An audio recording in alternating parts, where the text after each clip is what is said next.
Olá, estamos iniciando a partir de agora mais um Câmara Entrevista. Hoje recebendo aqui no estúdio da TV Câmara, Bruna Trindade Dias, ela que é presidente da Associação Universo Atípico, para falarmos do transtorno do espectro autista, que é, certamente, Bruna, uma pauta que falávamos antes de dar início à nossa entrevista, algo que, de forma meritória por vocês, pela associação, deixou de ser tabu. Tínhamos uma época em que ou não se falava ou se abordava até mesmo de forma pejorativa esse tema.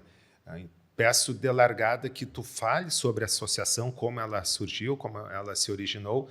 A pauta, a gente sabe que ela é extensa, mas extremamente relevante. E, antes de mais nada, obrigado pelo tempo que tu disponibiliza a nós da TV Câmara.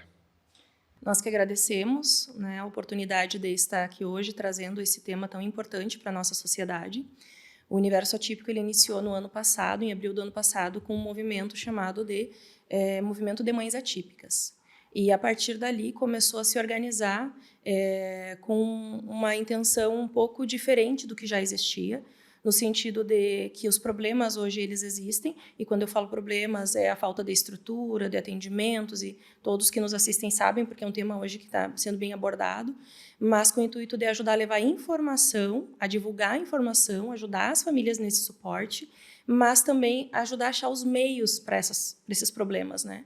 Não simplesmente apontar os problemas, mas fazer parte da construção, da solução desses problemas também.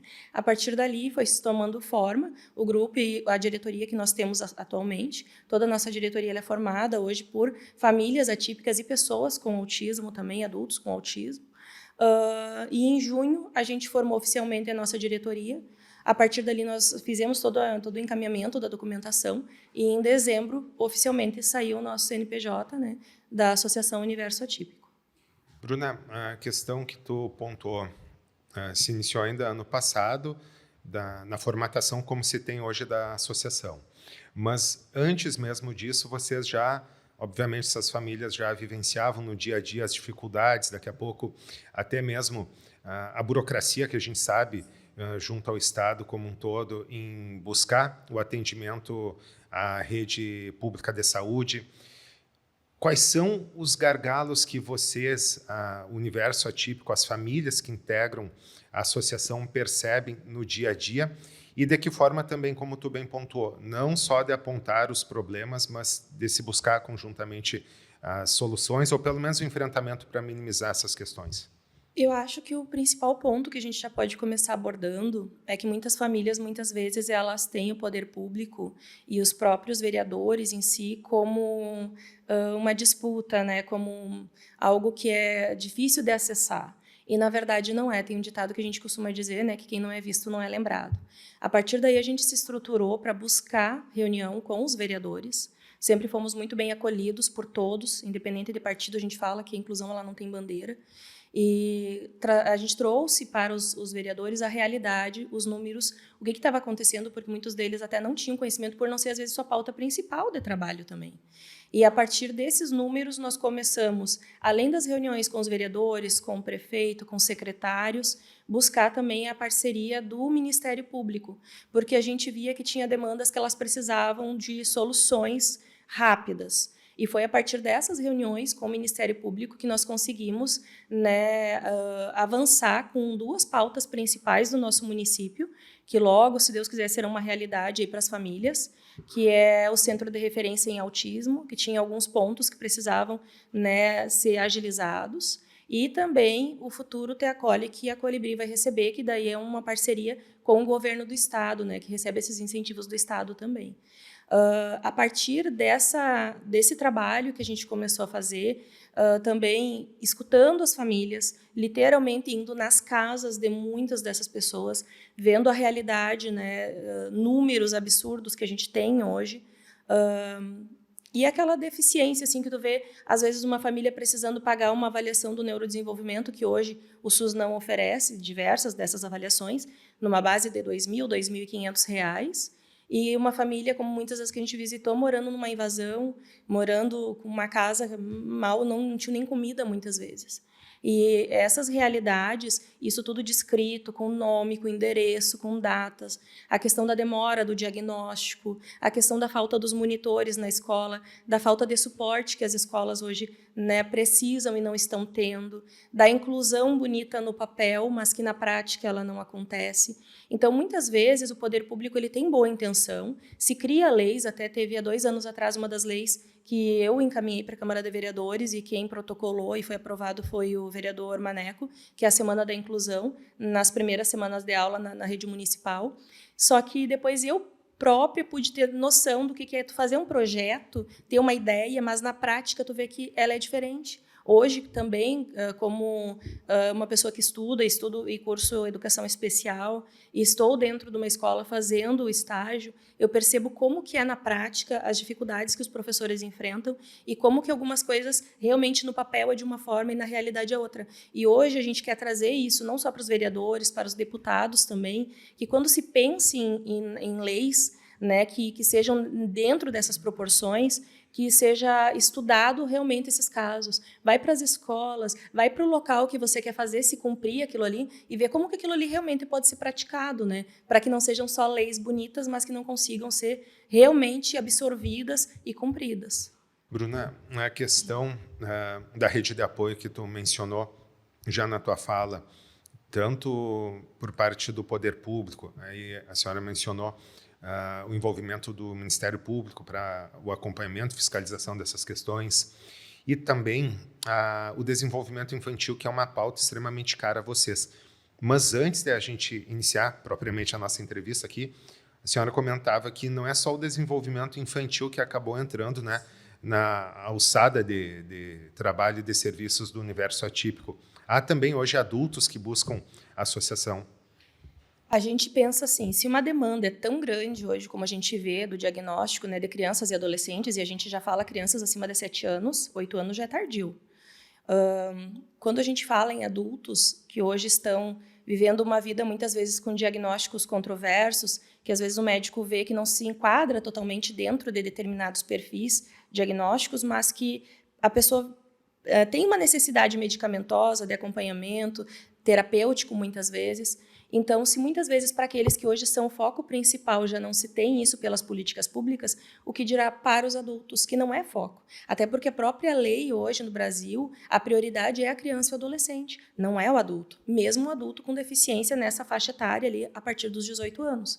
Então, em cima disso, a gente começou a ter muitas famílias, no caso adultos, nos buscando. Olha, vocês têm suporte para adulto? O que vocês poderiam me ajudar? Eu preciso de uma avaliação, eu preciso de um médico. A partir daí, a gente começou a buscar suporte com esses profissionais. Hoje, nós temos parceria com alguns médicos do município, médicos maravilhosos e que são referência no município, com valores mais acessíveis para quem é associado do universo atípico. E só para deixar uma ressalva, nós não temos nenhum custo hoje para fazer parte da associação. Muitas famílias, às vezes, nos solicitam, eu quero fazer uma contribuição para ajudar, porque nós somos pessoas que trabalhamos, que temos a nossa vida, os nossos filhos, e não conseguimos. Hoje a gente dá conta de uma demanda que, na verdade, é do poder público, mas nós temos uma vida que é difícil da gente dar conta de todo esse suporte. Nós fazemos um serviço hoje que é do poder público. E, a partir daí, veio parcerias como, por exemplo, com o Dr. Felipe Salles, que faz essa avaliação, esse diagnóstico tardio, e também a doutora Vanessa Peranzoni, que é uma das profissionais que faz a avaliação desse neurodesenvolvimento, esses atrasos que pode ter. E é uma investigação que vem desde a infância até aquele momento, inclusive com participação, às vezes, da mãe, de algum familiar, algum amigo, alguma pessoa que possa trazer essas referências da vida dessa pessoa e ajudar a fechar esse diagnóstico. Tanto é que hoje o Universo Atípico teve o diagnóstico mais precoce, através da associação Uma Criança de 1 ano e 2 meses, e depois o mais tardio de um homem de 44 anos. E isso porque, na verdade, o meu marido teve diagnóstico também nesse período, mas a gente não tinha parceria ainda com o Dr. Felipe na época, pagamos particular também. E o meu marido, com 46, hoje está com 48 anos, também foi diagnosticado na vida adulta. E isso é importante falar porque a pessoa ela precisa entender o que realmente foi o contexto de vida, se compreender, ter um tratamento adequado, porque os índices hoje mostram que as pessoas do espectro autista no nível 1 de suporte são as que têm mais tendência, né, a correr riscos, digamos assim, de cometer algo com a sua própria vida, né? Para não falar outra palavra, digamos assim. Então, a gente busca hoje dar esse suporte a toda essa faixa etária. E, falando sobre isso, as nossas parcerias hoje com esses médicos, nós já passamos em menos de um ano oficial de associação, de mais de 100 consultas, mais de 70 diagnósticos. Então, são números bem expressivos para pouco tempo de trabalho. E, Bruna, hoje, a família que tem uma criança, um adolescente, ou até mesmo um adulto, que, de alguma forma, imagina que possa ter esse possível diagnóstico. Qual é o caminho, qual é a orientação que a senhora dá, pegando, claro, né, o universo atípico, porque a associação hoje ela congrega mais de 400 famílias, que a senhora colocou, nesse um ano de atividade. Qual é o caminho, qual é a orientação que vocês dão para quem, nesse momento, não sabe como proceder? A primeira indicação que a gente pode dar, independente da faixa etária, é ter paciência. Essa é a primeira informação que a gente pode dar. E, segundo, não é paciência esperando, como muitas pessoas falam assim, na faixa de criança, cada criança tem seu tempo. Não, até para profissionais que a gente já ouviu falarem isso. Cada criança tem seu tempo, vírgula, tem marcos do desenvolvimento que precisam ser respeitados. Então, hoje a gente busca essa conscientização através da Secretaria de Saúde, com os médicos que estão lá na ponta, pediatras hoje que atendem também, para ver essas avaliações, né, para ter essa noção desses atrasos e também fazer os encaminhamentos já o mais precoce possível. Então, a primeira orientação que a gente dá, aquela família que não tem condições, que depende da questão da gestão pública, do SUS em si, vai na sua unidade de saúde, fala o que está acontecendo com aquela criança, ou até mesmo quando vem um diagnóstico tardio, a escola muitas vezes é parceiro e encaminha para essas avaliações, olha, tem algo que está errado, né? Um déficit de atenção, entre outras coisas assim, e aí na unidade básica e pedir o encaminhamento para um especialista. Hoje, Santa Maria tem o neuropediatra, né? Temos também o psiquiatra infantil, que atende no CAPS, e depois e os adolescentes também. E também temos a doutora Camila Sitiá, que é uma das nossas médicas parceiras, que foi uma das primeiras, eu digo porque no momento que ela começou a cada vez mais ver essa realidade e a dificuldade dessas famílias em ter esse diagnóstico, ela parou de atender no consultório particular e passou a atender só na policlínica da prefeitura, que ela é uma pediatra com especialização no neurodesenvolvimento, e aí já vem uma das coisas que as famílias falam, eu preciso avaliação com neuropediatra. Neuropediatra excelente, mas se tem um pediatra com especialização no neurodesenvolvimento, ele vai conseguir dar toda essa avaliação também que essa criança ou até mesmo adolescente precisa. Normalmente eles acompanham até os 12 anos daí.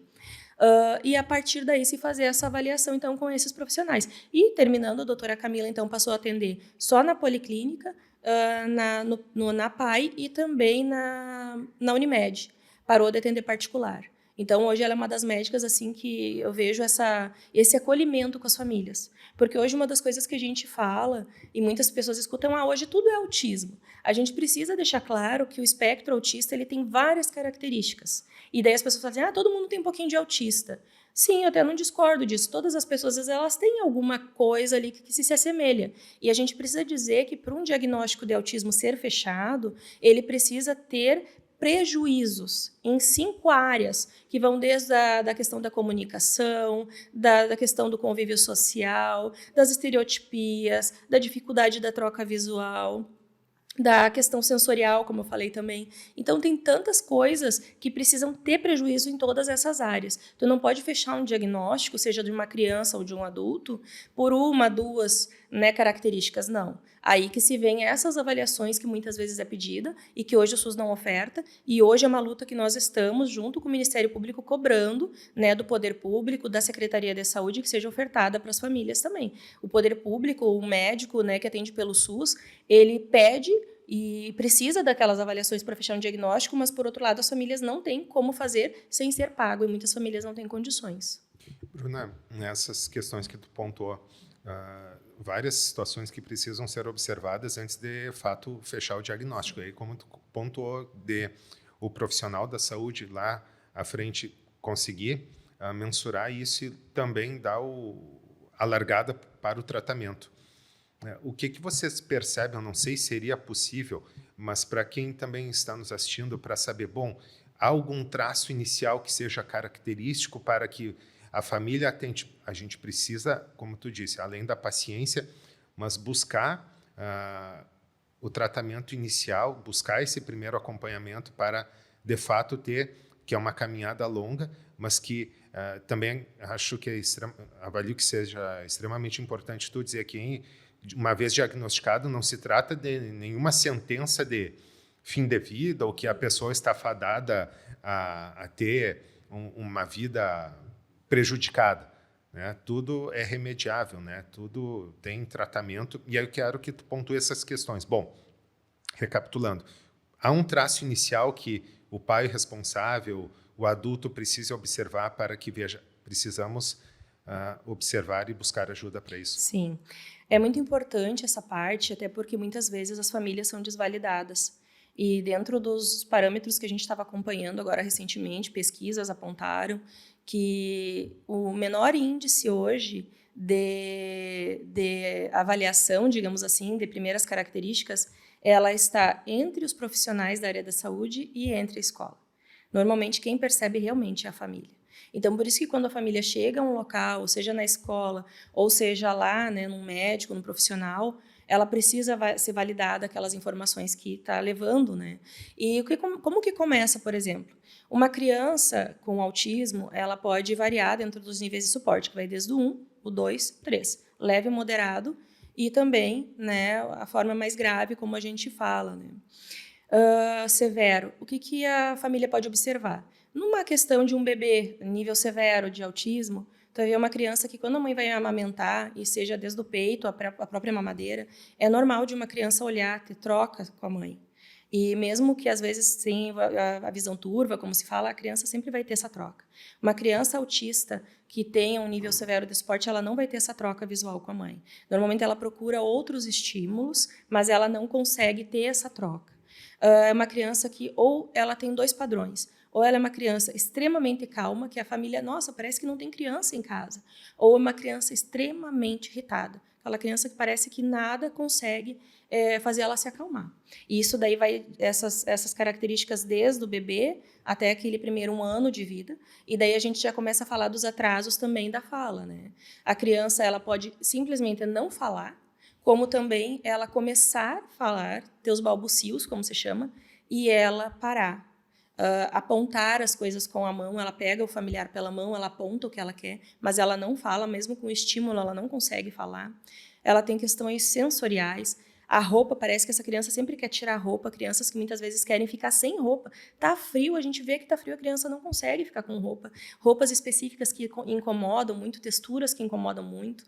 A alimentação, texturas, a alimentação difícil daquela criança. No exemplo do meu filho, uma criança que com 6 meses, ele tinha a introdução alimentar e aceitava tudo. E daí, quando chegou com 1 ano e pouco, ele teve ele regrediu, digamos assim. Ele não parou de aceitar inúmeras coisas que a gente fazia. A gente passeava, ele parou de aceitar lugares públicos com mais crianças, não tinha interesse em outras crianças.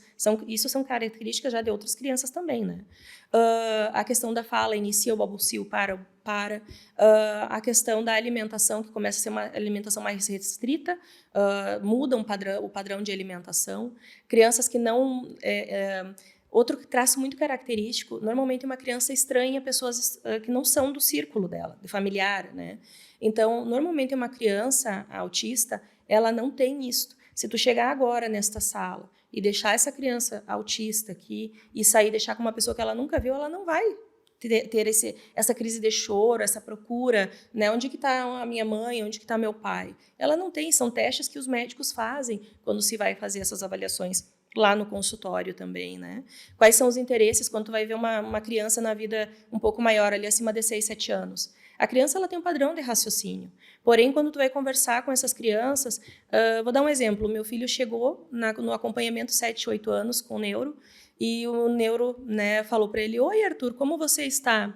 Ele olhou para o médico e disse assim: "Você sabia que os dinossauros viveram na época jurássica?" É uma fala totalmente fora do contexto. Ele não respondeu o que o médico falou. E tampouco ele olhou para o médico. Ele sabia que precisava falar alguma coisa, mas ele não fala dentro daquele contexto. São crianças que ou elas não têm interesse nas outras, ou quando elas chegam naquele grupo para conversar, elas não têm uma fala funcional, como a gente fala. Então, elas acabam tendo aqueles rótulos na escola quando já estão maiores também. Não conseguem se encaixar dentro do padrão, não conseguem permanecer nos ambientes. A questão sensorial, que daí vem a dificuldade do barulho, o excesso de vozes, né? A dificuldade que elas têm. E sem falar que, normalmente, a gente fala que o autismo, ele não vem sozinho, ele vem com outras comorbidades junto. Tem crianças com autismo com TOD, tem crianças com autismo com TDAH, tem crianças que têm autismo e Down, né? Então, é um contexto bem amplo para se falar também. Tu especificou, trouxe várias questões aí referente E a só esse... uma coisa que eu esqueci de falar, mas é bem importante que eu não cheguei a abordar da questão do adulto, sendo nas palavras bem claras, que é o que a gente sabe, é aquele adulto que é funcional, porque quem chegou até a vida adulta sem diagnóstico, normalmente ele vai estar dentro de um autismo leve que se fala. Mas é aquele adulto que ele não se encaixa nos padrões. Ele tem uma restrição com família, né? Ele não consegue estar nos eventos de família, se vai muitas vezes porque é literalmente até obrigado. São muitos que não conseguiram ter uma vida tradicional também, muitos são adultos, estão lá vivendo com os pais e têm dependência, né, dos pais para coisas às vezes até simples, desde marcar um médico, desde fazer alguma coisa que é habitual de uma vida adulta. Tem dificuldade em entrar no emprego, permanecer no emprego, que eles não conseguem se encaixar dentro daqueles padrões ali que são pedidos também. A questão do ser o adulto estranho, né? Que é isso que muitos falam. Essa é a fala. Né? Eu sempre fui estranho, sempre fiquei de lado na escola e hoje continuo sendo. Muitos conseguem ter uma vida funcional, casam, têm filhos, e muitos dos que estão sendo diagnosticados agora na vida adulta é porque seus filhos vieram a ter esse diagnóstico precoce de autismo e alguns até com níveis mais severos. E daí começa a se observar que aquela criança tem padrões de comportamentos muito semelhantes do pai ou da mãe, só que numa forma mais intensificada. Essas questões todas que tu pontuou, a necessidade, né, do diagnóstico e do tratamento. Uma vez isso acontecendo, acredito que também vocês tenham os relatos das famílias, a criança, o adolescente, o adulto, acredito que aí, como tu bem pontuou, né, ele já conviveu com isso durante décadas, muitas vezes. Então, de alguma forma, ele se ajustou, entre aspas, e está levando, como tu disse, uma vida aparentemente normal. Mas, pegando o caso de crianças, né, em idade de desenvolvimento neurológico, como tu bem pontuou, qual é o ganho? Porque, como tu falou durante a entrevista, os prejuízos, eles ocorrem, eles são diagnosticados. Mas há, sim, possibilidade de uma vida com certa normalidade, respeitando, claro, as características que vão ser próprias da criança e do adulto logo lá adiante. Não se trata de uma sentença, né? Está fadado a ter uma vida complicada. Claro, as complicações elas ocorrem, mas para que tu pontue também que, de uma forma a tranquilizar os familiares, né, que sim, é possível conviver com isso. A gente fala que a melhor terapia é a família. Essa é a primeira conscientização que a gente traz hoje para as pessoas da nossa associação, que a família precisa entender que ela precisa se capacitar, que não vai ser 1 hora, 2 ou 3 de terapia que vai fazer o padrão daquela criança mudar, o adolescente mudar de uma forma abrupta. Hoje, a maior parte das pessoas tem acesso à informação, à internet, e precisa a família buscar essa capacitação e informações de como lidar com essa criança, como lidar com esse adolescente, para auxiliar nesse desenvolvimento. A gente fala que os prejuízos, eles podem sim ser reduzidos se eles tiverem uma investigação precoce. A gente fala da neuroplasticidade cerebral, que ele vai ali até os 5, no máximo 6 anos de idade. Quando a criança ela consegue ter um diagnóstico dentro dessa faixa etária o menor possível, 2, 3 anos, e a gente fala aí de uma janela de 3 anos ainda de terapias, por isso que o SUS, hoje, dentro do processo terapêutico, ele é priorizado crianças dentro dessa faixa etária. Se hoje chegar para, por exemplo, uma rede do GERCOM, 2 crianças, uma criança com 9 anos com diagnóstico recente, uma criança de 3 anos com diagnóstico recente, aquela de 3 anos vai ter prioridade sobre aquela de 9, porque ela está dentro dessa janela. Por que isso? Porque tu consegue moldar esses comportamentos e ajudar essa criança de uma forma muito mais produtiva, de uma forma muito mais funcional também. Por que isso é importante? Porque conforme eu consigo ajudar dentro dessas terapias de forma precoce e da forma tardia a gente não pode descartar, ela é importante também, eu estou falando de custos menores a médio e longo prazo também para o poder público, porque poderão ser crianças, futuros adolescentes e adultos que precisarão menos acompanhamento, menos suporte da família, menos medicação também. Então, por isso que esse diagnóstico precoce ele é tão importante. Né? Porque esses prejuízos eles podem ser muito menores. E mesmo depois dessa faixa etária, permanecer com terapias é fundamental. E aí que vem também outra busca, que são números que a gente já tem hoje também, dados, que nós estamos levando para o Ministério Público, que hoje a gente tem um número X de terapias e atendimento que as crianças conseguem, um número já muito reduzido para adolescentes, e quando chega na vida adulta é como se a pessoa ficasse curada do autismo. Lembrando que o autismo não tem cura, né? Ele é uma alteração do neurodesenvolvimento que ele vai permanecer para o resto da vida e que precisa de suporte para toda a vida. Hoje a nossa associação ela busca estruturar com essas parcerias com o poder público e a iniciativa privada esse suporte desde a vida da infância, da adolescência e da vida adulta. Nós estamos buscando já dar esse suporte, porque essas crianças, como as pessoas falam, esse boom que está de diagnósticos, vão ser futuros adultos, e eles precisam ter esse suporte lá na vida adulta também, de muitos hoje que já não têm.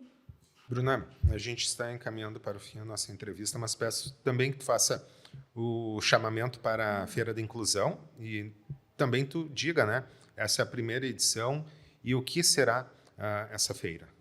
A Feira da Inclusão, então, ela é uma iniciativa da Associação Universo Atípico. Nós buscamos diversos parceiros. Entre os principais, hoje, a gente tem que citar a PAI e o Teacoli, né, que vão estar com a gente, estão dando suporte. As demais associações que serão presentes também. A iniciativa privada, são mais de 20 clínicas, parceiros, que estarão presentes lá também. E será agora nesse dia 25, sábado. Ocorrerá no Shopping Monet, das 10 às 19 horas, sendo que no período ali do meio-dia, das 12 às 14, terá um período de intervalo, mas terá atividades algumas acontecendo nesse período igual, né? Mas o período principal inicia às 10 da manhã, uma fala breve, né? E com a roda de conversa com alguns dos nossos médicos hoje, que vai ser a doutora Janice Sitiá, a doutora Camila Sitiá, a doutora Laís Favaretto, que vão falar sobre esse diagnóstico precoce até o tardio, aberto a perguntas ao público que estará lá e perguntas enviadas a partir das pessoas que fazem parte da associação também.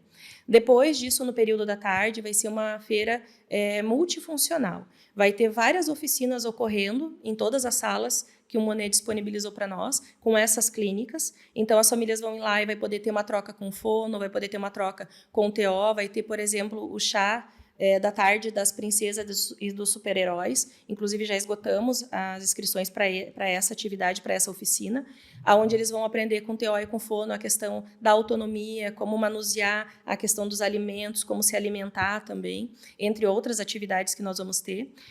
Vamos ter parceria com os bombeiros, com a Brigada Militar, vai ter o pessoal da sinoterapia, do Teacoli, que são os cães que vão estar lá presentes também. Gostaria de salientar que outro ponto muito importante vai ser a roda de conversa no final da tarde com a Vanessa Rondinel, que hoje ela é conhecida nas redes sociais também. Ela é mulher autista, mãe atípica e também advogada, e ela vai estar fazendo essa roda de conversa dos direitos das pessoas com autismos. Mas eu gostaria de enfatizar que a Feira da Inclusão ela é para toda a comunidade. Então, é para todos os diagnósticos, porque é uma troca real com profissionais lá. Ela é voltada para as famílias que já têm diagnóstico, que estão em processo de diagnóstico, adultos que estão nesse processo ou têm dúvidas sobre isso também, gostariam de ter essa troca com profissionais. E, principalmente, uma das coisas que eu acho mais importante é a informação levada aos futuros profissionais, né? Então, a gente está fazendo convite aos profissionais que estão se formando, que estão nas universidades, né? Estão fazendo físio, TO, fono, psicólogos, entre outras tantas áreas, médicos, que estejam participando e tendo essas trocas e participando da feira lá também. Perfeito. Bruna Trindade Dias, presidente da Associação Universo Atípico. Bruna, mais uma vez, obrigado pelo tempo que tu disponibilizou a nós da TV Câmara. Parabéns pelo trabalho, pela iniciativa. Antes, peço que tu deixe os canais de comunicação da associação, por favor. Claro. Antes de deixar os canais, gostaria só de salientar a todas as famílias que tudo que a sociedade tem hoje que é necessário, todas as pautas que muitas vezes precisam serem mais intensificadas, elas só vão ser lembradas no momento que a comunidade entender a força que a união tem. E essa iniciativa toda que a nossa associação tem hoje, ela busca essa união, né? Que as famílias venham e sejam parte dessa construção da solução. Não é só apontar os problemas, é fazer parte da construção para que a gente realmente, lá na frente, tenha uma Santa Maria melhor, mais inclusiva, em todas essas áreas que a gente vê hoje que precisam desse suporte. Os nossos principais canais hoje é o WhatsApp, o meu próprio telefone pessoal, que depois pode estar sendo disponibilizado, eu deixo aqui para vocês também, e o nosso Instagram, Universo Atípico SM, hoje é o principal canal que as famílias têm acesso, né? O nosso e-mail também, universoatípicosm.com.br. É os principais meios que hoje a gente tem também de entrar em contato com a associação. Perfeito. Bruna, muito obrigado mais uma vez pelo tempo que tu disponibilizou a nós. Parabéns pelo trabalho. Muito obrigada. Lembrando que o Câmara Entrevista pode ser acompanhado pelo canal aberto 18.2 e também no YouTube TV Câmara Santa Maria. TV Câmara, a tela da cidadania.